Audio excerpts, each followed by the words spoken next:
So welcome back. Today we are going to do the design of column. So in the previous session we have calculated the loadings that are acting on our column. So we are going to do the design of column at the ground floor, right? So let us have what data we have. We have calculated the load, ultimate load that is acting at our ground floor. If you see the previous lecture, I have drawn one diagram, load flow diagram for column number C10, and at the ground floor level I am getting my load as 2284.84 kilonewton. So I am getting my PU is 2284.84 kilonewton, right? So this is the axial load that is acting on my column, right? Next I have a moment also, MUX, right? MUX is equal to 37.68. X is equal to 37.68.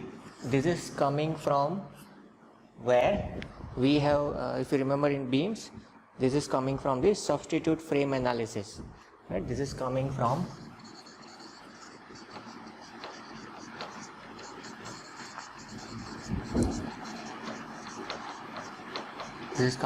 substitute frame analysis.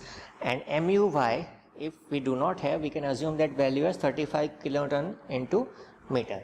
So let us assume MUY is 35 kilonewton into meter. So these are the loading data that we have already calculated, right? So let us assume the size of column as 300 by 600 mm. So assume 300 by 600 mm column. So this is just the trial section, right? This is not the final design. We are just trying that whether 300 by 600 is okay or not, right? So if it is okay, then we do the same steps again by reducing the size, right, until it is unsafe, right? So for economical purpose we do multiple iteration. For the calculation purpose we are trying with first designs, that is 300 by 600 mm column. So effective cover, let us take effective cover as 60 mm, right? Effective cover as 60 mm. So our width of beam is 300 mm, then depth of beam is 600 mm, and D dash, that is cover, that is assumed as 60 mm. This is effective cover. Effective cover means up to the center of bar, right? So this data we have. So from this, next we need to calculate maximum unsupported length of column, right? We need to calculate maximum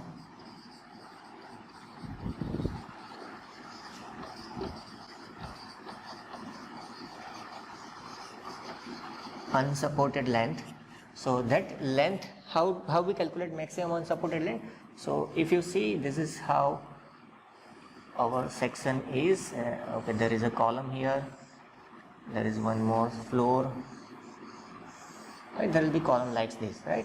So effective length of column, unsupported length of column, right? So for that we need to reduce the depth of beam from the floor to floor height, right? We need to reduce the depth of beam from floor to floor height. So if you remember, our depth of beam we have taken as 450 mm and floor to floor height is 3350. So this is floor to floor height 3350. This is the depth of beam which we have taken as 450 mm.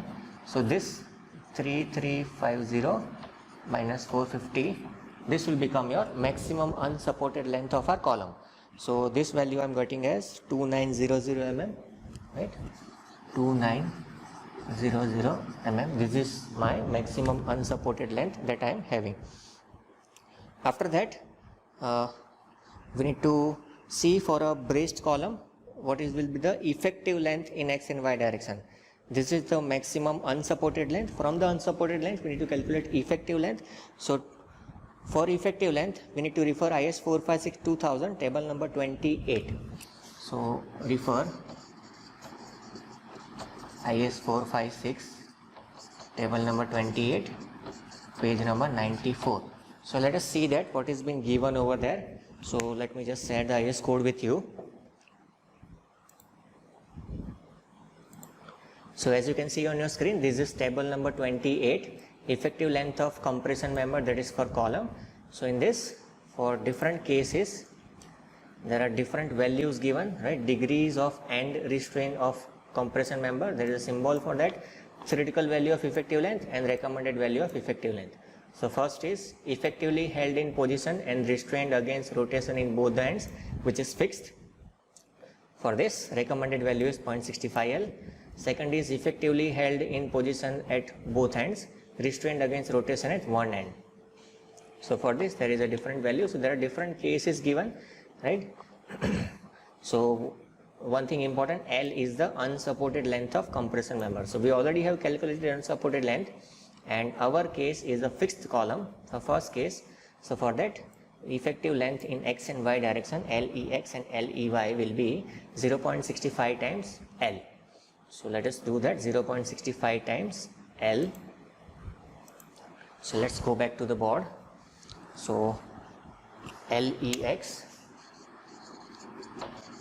LEY is equal to 0.65 times L. So 0.65 multiplied by L was T900, which is unsupported length, right? So I'm getting this value as 1885 mm. So this is 1885 mm is my LEX and LEY value. These are the effective length. Now using this effective length, I need to identify whether my column is a short column or long column, right? So to identify that, again we need to refer IS 456-2000, page number 41. So again refer IS 456, page number 41, to identify whether our column is a short column or long column. So let us go to IS 456-2000 and go to page number 41 and see the criteria for that. So let us go to page number 41.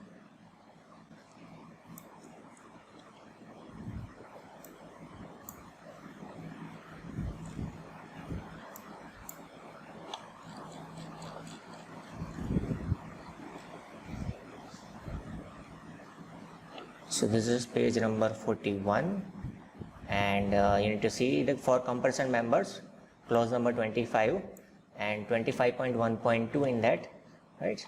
So let us understand what is a compression member. So column or strut is a compression member, the effective length of which exceeds 3 times the least lateral dimension. So this is a definition for column. Its effective length exceeds 3 times the least lateral dimension of the member.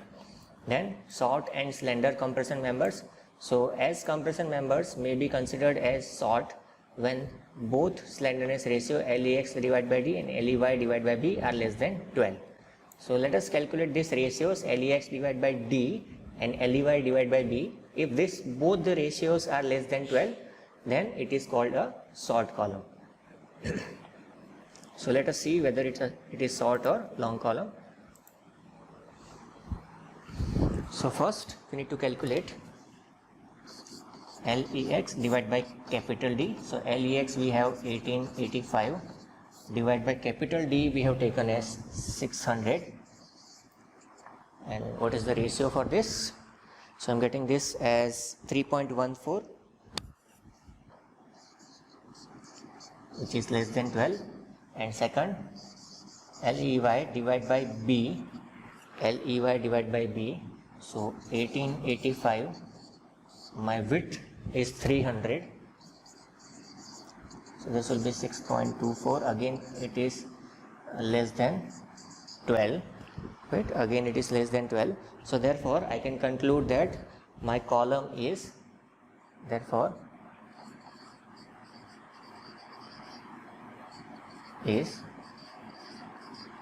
short column, right? Therefore the column is short column. So this is how you can identify whether your column is short column or long column. You need to refer clause number 25 of IS 456-2000, page number 41, right? So with this, now we need to select a trial. So we are starting with a trial now.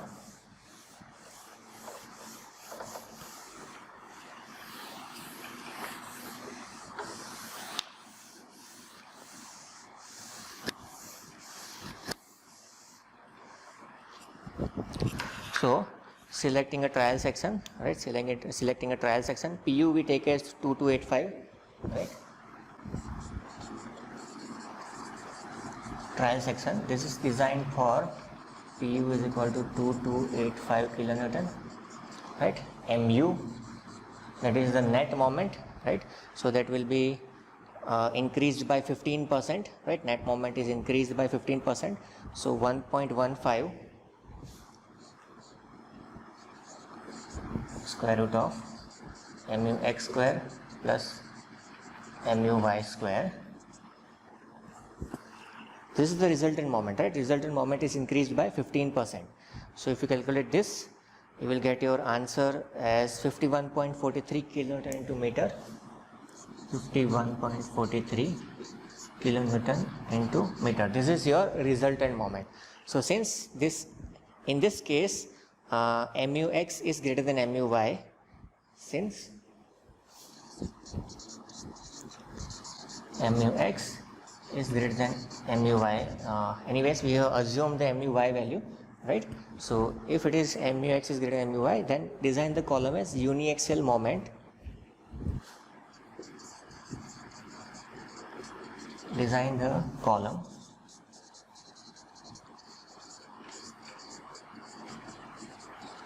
uniaxial for moment mu is equal to 51.43 kilonewton into meter, right? Mu is equal to 51.43 kilonewton into meter for bending about x-axis, for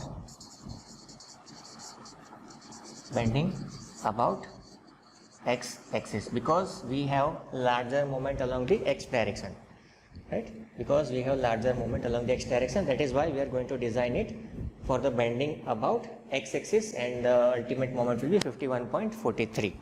So this is how you can decide whether a column is uniaxial, biaxial or axial, right? Now we need to refer SP16 now, right? SP16 chart number 44, page number 129. So we need to refer SP16. Chart number given is, just let me check, chart number is 44 and page number 129, and page number is 129. So if you see this chart, you are supposed to find out certain values to read this chart. The first value you are supposed to find out is the value of d dash divided by d, right? So let us find out d dash divided by d. So d dash was 60, d is 600, so this you are getting as 0.1. Second value you need to find out is pu divided by fck bd. Pu divided by fck bd. So pu you will already know, that is 2285 into 10 raised to 3, then fck is 20, b is 300, d is 600. So if you put these values, you will get your answer of this value as 0.635. Another value you are supposed to find out before reading the chart is mu divided by fck bd square. Mu divided by fck bd square. So mu we are supposed to take as 51.43. So 51.43 into 10 raised to 6 divided by 20 into 300 into 600 square.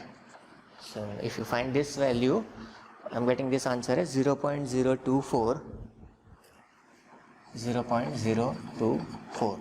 So for d dash divided by d is 0.1 and fy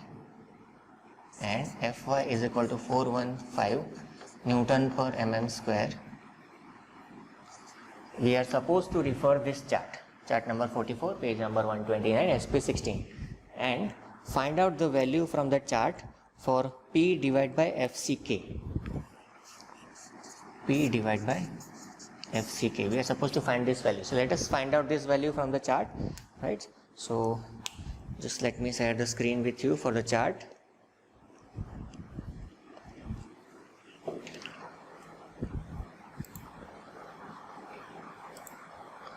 So I need to open SP16. We need to go to page number 129.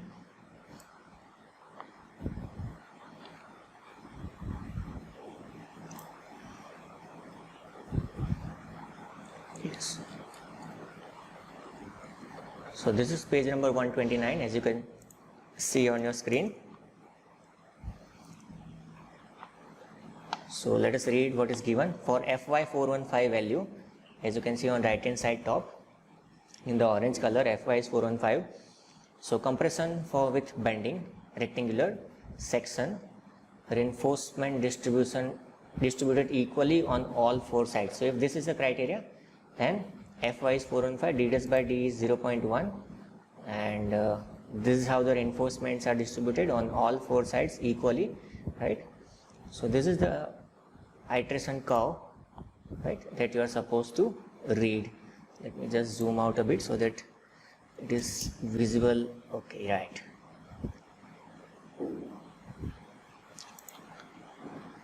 Okay, right. So on the vertical axis you have PU divided by FCK BD, the value we already found out. On the horizontal axis, as you can see at the bottom, you have MU divided by FCK BD square. So both the values we have found out, and one more ratio, that is d dash divided by d is 0.1. So let us read this chart now. So what is the MU divided by FCK BD square value? Your MU divided by FCK BD square value is 0.024. So I think it will come around in this point, right? The divisions are 10, right? Divisions are 10, so 0.02 will be at this point. I hope you are following the cursor. So you need to project this line upward. You need to project this line upward, and one more line will be projecting horizontally. That is PU divided by FCK BD. This is 0.635.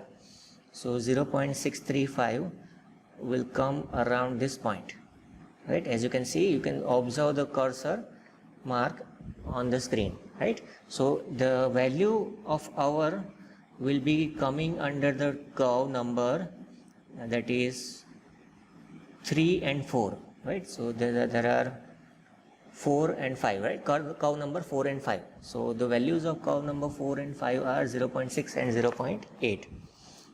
0.06 and 0.08. So my value of P divided by FCK will be between 0.06 and 0.08. So let us assume that it is coming at directly at the center part. It is coming directly at the center part. So for that, my P divided by FCK value is 0.075. Right, P divided by 0.075. You can take any value in between, right, because we do not have any exact value for this. So it depends on the perception of a designing engineer, but it is between 0.06 and 0.08. So I am taking this P divided by FCK value, P divided by FCK value as 0.075. So let us go back to the board.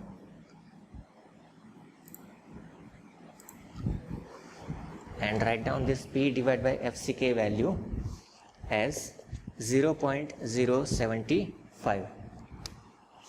0.075. This has come from this chart number 44. So now if I simplify this, you get your PT as 0.075 multiplied by FCK is 20. So your ultimate answer will be 1.5%. So PT that we are going to need is 1.5%. So from this we can provide ASC. ASC is equal to PT BD by 100. So ASC is PT BD divided by 100. So PT is 1.5, B is 300, D is 600 divided by 100. So we'll get your area of compression reinforcement as 2700 mm square. 2700 mm square is the area of tension reinforcement.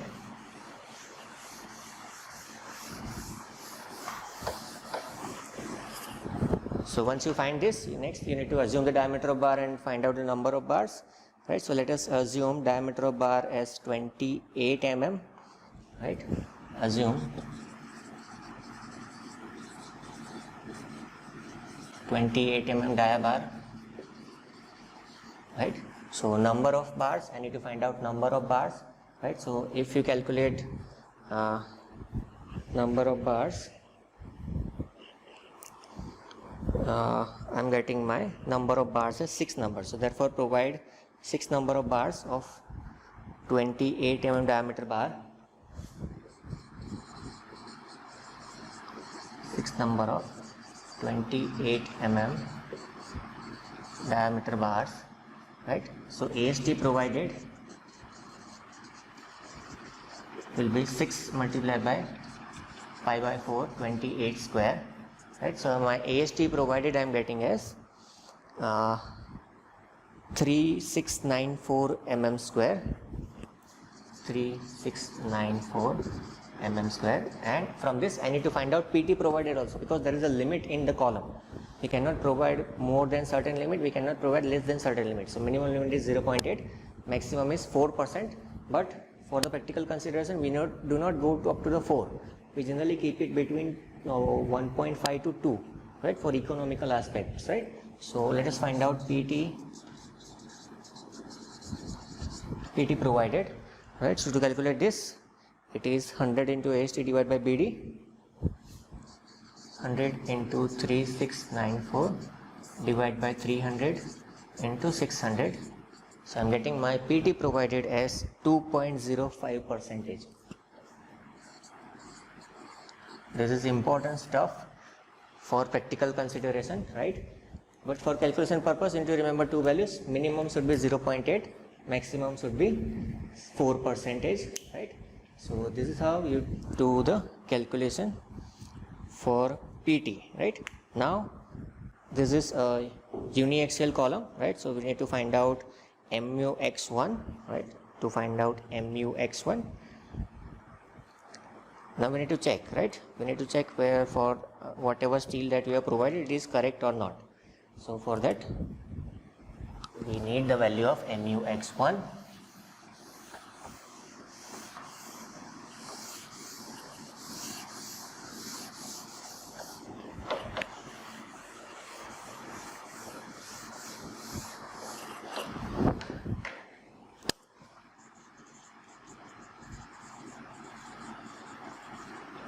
So the process of finding mu f1 is same, right? So now we have the value of P divided by FCK, right?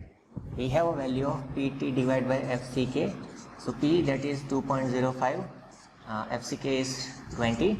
So now this is the reverse iteration now. So that will be 0.102. Then we have PU divided by FCK BD. Right, we have PU divided by FCK BD, that is 0.635. PU divided by FCK BD, we calculated in the previous step, that is 0.635. Then one more value we have, that is D dash divided by D, that is D dash divided by D is 0.1. So again referring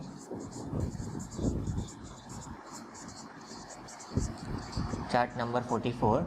Now we are finding the value of mu x1 divided by FCK BD square, right? So mu x1 divided by FCK BD square. So what is the value we are getting from the same chart, right? So my value of P divided by FCK is 0.102. PU divided by FCK BD I am getting as 0.635. So chart number 44, SP16. So let's go back to the chart again. Now it is reverse, right? So we know which curve we need to refer, right? So the curve that we want to refer is 0.102. So that is here, right? This curve 0.102, this curve, and we also know the value of PU divided by FCK BD. So that is PU divided by FCK BD is 0.635. So I need to project a line from 0.635 which cuts the curve of 0.102 and project that line downward and read the value of mu divided by FCK BD square. So if I do that, I am getting my value of mu x1 divided by FCK BD square as 0.05 or 0.055. Once again I am repeating, we need to project a horizontal line for the value of PU divided by FCK BD, which is 0.635, and cut that for a curve of 0.102 and project that downward, you will get mu x1. So I'm getting my mu x1 value as 0.055. So 0.055. So let's note down the value as 0.055, and from this I can easily calculate mu x1 value. So mu x1 will be equal to 0.055 multiplied by FCK is 20, B is 300, D is 600 square.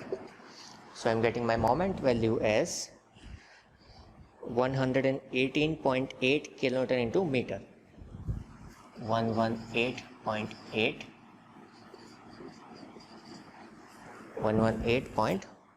kilonewton into meter. Similarly, we need to find out mu y1. So to find, this is we are doing for the checking purpose, right? Whatever Sylvia provided is correct or not. So again we have a value of P divided by FCK 0.102, same. Then this is for moment about y-axis, right? So this is for moment about y-axis. So d dash divided by d. Now here in this case your B will be 600 and D will be 300, right? Your B will be 600, axis will change. So d dash divided by d ratio will change. So d dash is 60, D is 300. So I am getting my d dash divided by d value as 0.2. Then I already have this value PU divided by FCK BD, which is not changing, 0.635. So now for d dash divided by d as 0.2 value, I need to refer chart number 46. So we need to refer chart number 46 and find the value of mu y1 divided by FCK BD square. Mu y1 divided by FCK BD square. So let us refer chart number 46.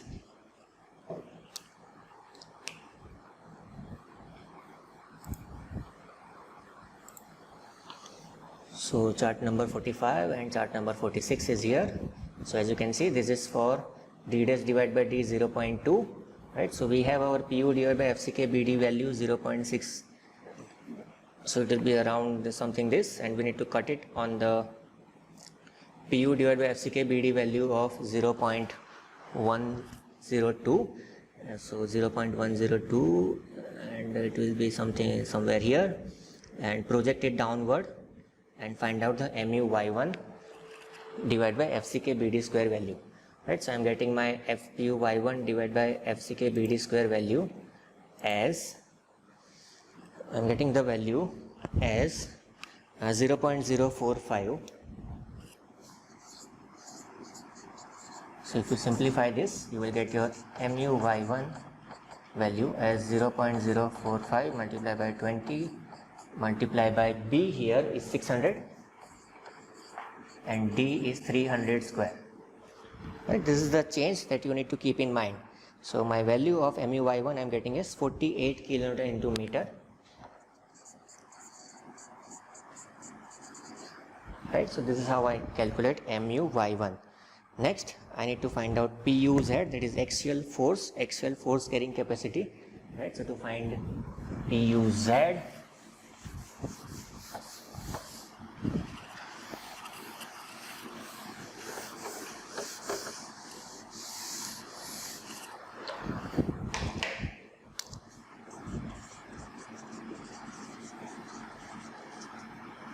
there is a formula in IS 456-2000, page number 71, right? So refer IS 456, page number 71. So I'll just write down the formula and then we'll see you in the IS code. So PUZ is equal to 0.45 FCK, 0.45 FCK plus FCK into ASC, right? FCK into ASC plus plus 0.75 Fy into ASC. This is AC, okay, AC into 0.75 Fy into ASC, 0.75 Fy into ASC. So let us see this formula on page number 41, IS 456 2000.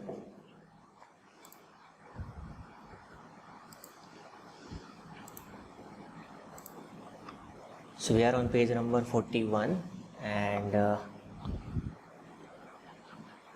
just let me check.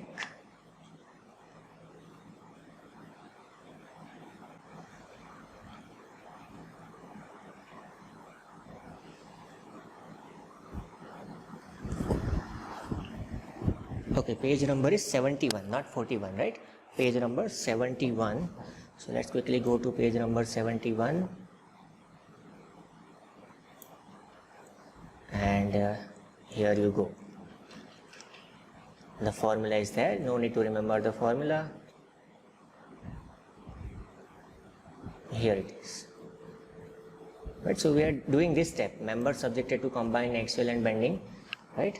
So we are supposed to check this value, mux divided by mu(x1) is to alpha n plus muy divided by muy1 then alpha n should be less than or equal to 1, right? And puz 0.45 FCK ASC plus 0.75 Fy into ASC, right? So for values of pu divided by puz 0.2 to 0.8, the values of alpha n varies from 1 to 2, right? So we are using this formula and we are doing the check for this step. So we already found out mu(x1), we already found out muy1, mux and muy also we found out, and we are going to check this ratio now, right? So using this equation we need to find out puz. So let's calculate that. Page number 71, it was given. So we know all these values.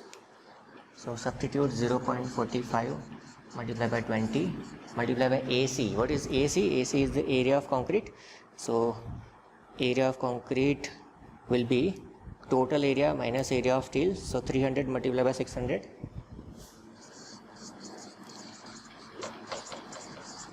Minus area of steel that we have provided, I think it was 3694.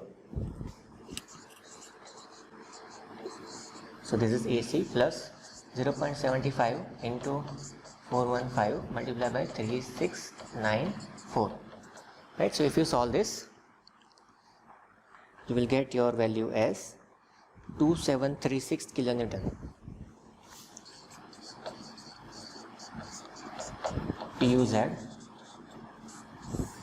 2736 kilonewton. Next we need to find out alpha n, right? So to find alpha n we need to check the ratio of pu divided by puz. So to find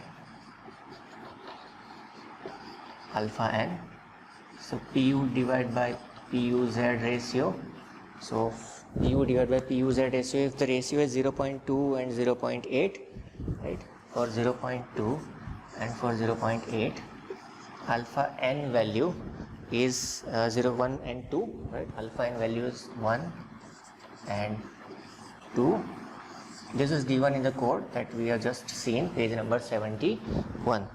So let us find out pu divided by puz. So 2285 divided by 2736.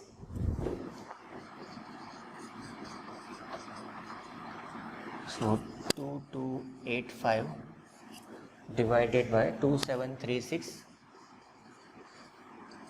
2285 was our pu value. So we are getting this ratio as 0.835, right? 0.835. So since it is greater than 0.8, we take our pu divided by puz as 0.8, and for that value alpha n becomes 2. So this is how we calculate the value of alpha n. Similarly, okay, we got your value of alpha n. So this is the thing that is required. So checking for iteration formula.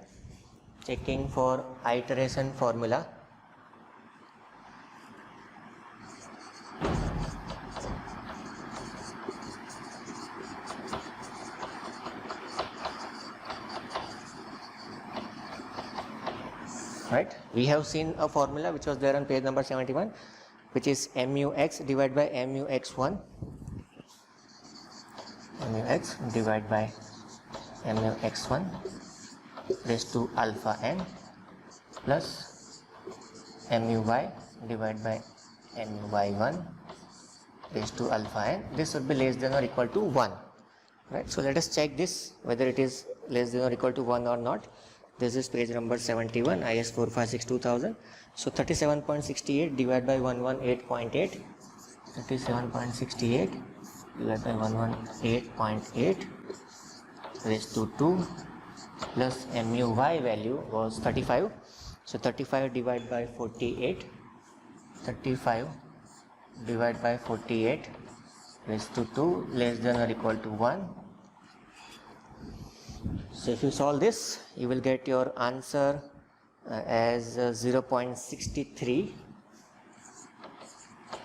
which is less than 1. Now what is the meaning of this? If this ratio is less than 1, therefore your design is okay, whatever number of steel bars you have provided is okay. So therefore provide 6 number of bars of 28 mm diameter bars.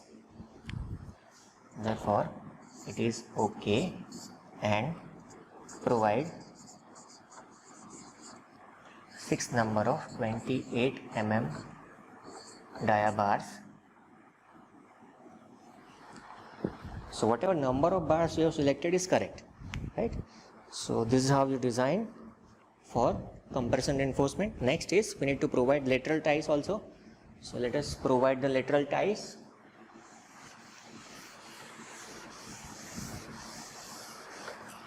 That is stirrups, right?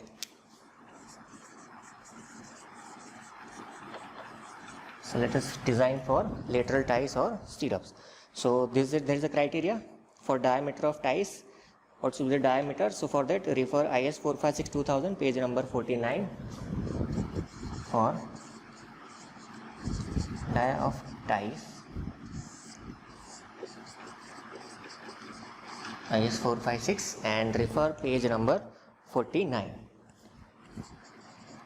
So if you refer that page number 49, I'll just write down the values, then we'll see the code, right? So the diameter of ties should be just read the clause and then we'll calculate. So page number 49.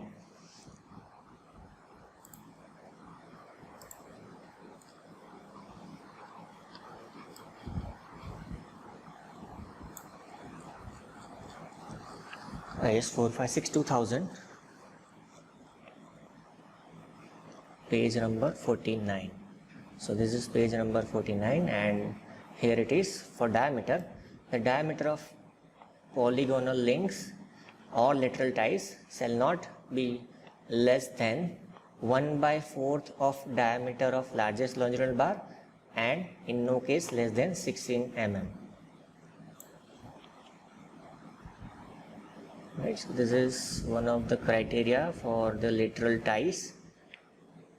Right, so 1/4 and in no case less than 16 mm. So let us, I think it is 6 mm.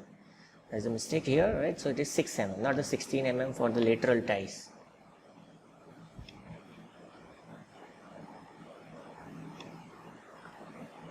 So let's go back to the board and calculate the value. So first criteria is 1/4 of the largest diameter of bar. Right. So 1/4 multiplied by 28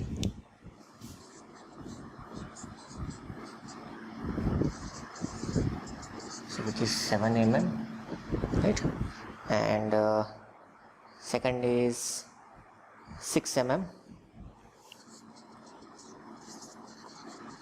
right? So should not be less than out of these two values. So 7 mm should not be less than 7 mm, right? So use 8 mm ties, right? Therefore use 8 mm ties. So this is how you decide the diameter of your bar. Then we need to find out the spacing, right? So spacing is called pitch. So this is again given in IS 456-2000, same page number. So there are three criteria. First is least lateral dimension.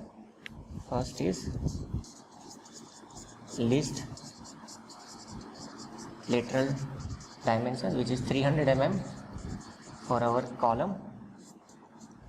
Second criteria is 16 times the diameter of bar, right? So 16 multiplied by 28. So this is the second criteria, and third one is 300 mm. Third one is 300 mm. So let us see out of all these three where this is given.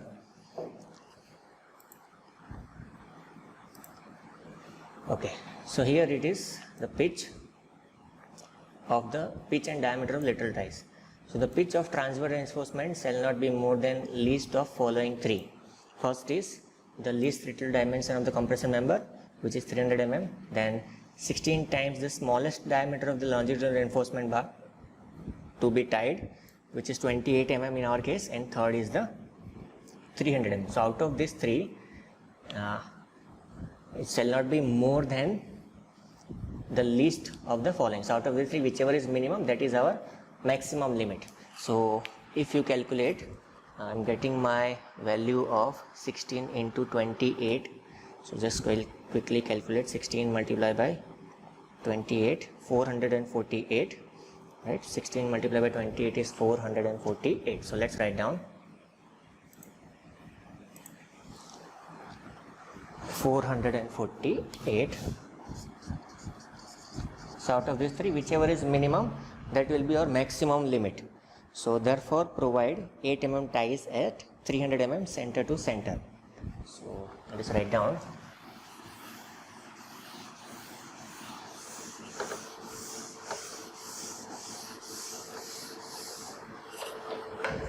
Therefore provide 8 mm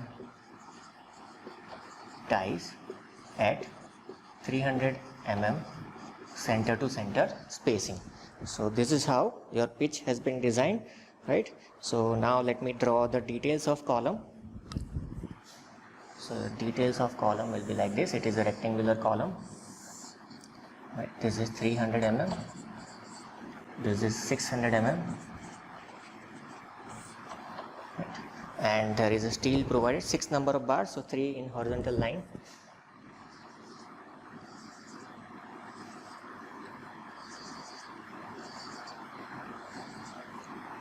Then we need to provide a stirrup. So how to connect these 6 bars with a stirrup?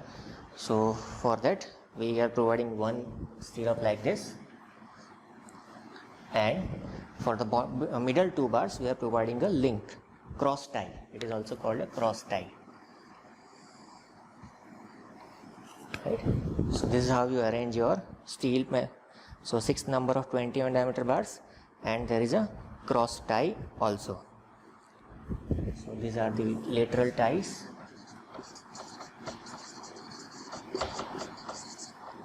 at 300 center to center, and these are the steel bars, right? So 28 mm, 6 numbers, and this part is called a